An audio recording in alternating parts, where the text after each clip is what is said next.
Le sultan de Brunei est l'un des hommes les plus riches et mystérieux de la planète. Pourtant, très peu de gens connaissent l'ampleur réelle de sa richesse ni la vie hors norme qu'il mène.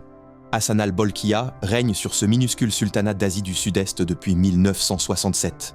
Il n'est pas seulement le chef d'État, il est roi, Premier ministre, ministre de la Défense, chef des armées et gardien de la foi islamique dans son pays. Un pouvoir total, sans aucune opposition possible. Mais ce qui choque, c'est son train de vie complètement démesuré.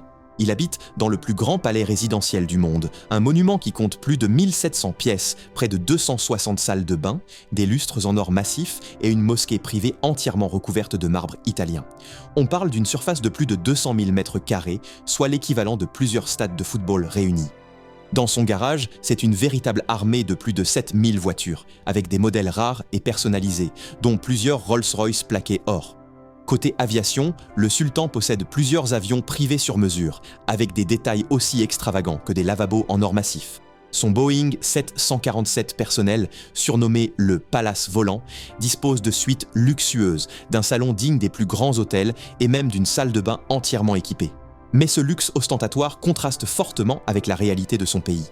En 2014, il a mis en place une version ultra stricte de la loi islamique, la charia, qui prévoit des peines sévères comme la flagellation, voire la peine capitale pour certains délits. Cette loi a créé une controverse mondiale, mais le sultan continue de régner avec une autorité absolue, imposant sa vision religieuse à toute la population. Malgré les nombreuses critiques internationales, il reste intouchable. Brunei est riche en pétrole, et cette ressource lui garantit un poids politique et économique considérable. Ce pouvoir lui permet de fermer les yeux sur les polémiques, y compris au cinéma. Hollywood, par exemple, a longtemps évité de critiquer le sultan pour ne pas perdre l'accès à ses fonds. On pourrait croire que ce personnage sort d'un film de fiction, mais non, il existe bel et bien. Aujourd'hui, âgé de 78 ans, il règne toujours avec une main de fer, dans un luxe et une discrétion hors du commun, loin du regard du monde. Clique sur le profil, tu vas tomber sur des vidéos encore plus dingues.